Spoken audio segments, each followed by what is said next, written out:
આજે તો આવી ગયા લીલા પર વચમાં બોલી ગઈ બાકાજી કી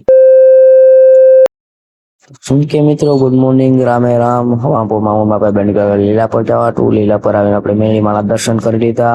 મેળીમાના દર્શન કરીને પછી નીકળી ગયા તો હું ભાઈ બાકાજી બોલાતા બોલાતા ઘરે આવવાનું ઘરે આવીને આપણે જમવા બેસી ગયા પછી તો આપણે કંટાળો તો હું મારું ભાઈ બીજી વાર રખડવા નીકળી ગયા પછી તો આવી ગયા જોયું તો બાકાજી કી બોલી ગઈ બાજુ થઈ ગયું પછી તો આપણે બીજું એક પાર્સલ લઈ લીધું હતું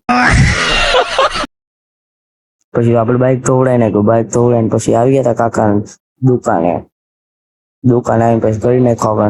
નાસ્તો કરીને પછી સીધા આવેલા ગયા ક્રિકેટ રમીને આવી ગયા હતા ડાન્સ ક્લાસ આવ્યા કેમ કે આપણે કોમ્પિટિશનની પ્રેક્ટિસ કરવાની હતી પછી તો આપણે કરી નાખ્યો ડાન્સ પછી તો આવી ગયો તો સરના માસીનો છોકરો અને પછી આવી ટાઈટના હું મારા ભાઈ નીકળી ગયા સ્ટ્રક્ચરમાં આવવા પછી તો આજનો બ્લોગ તમને કેવો લાગ્યો જરાક લાઈક કરી નાખજો ફોલો કરી નાખજો ગુડ નાઇટ રામે રામ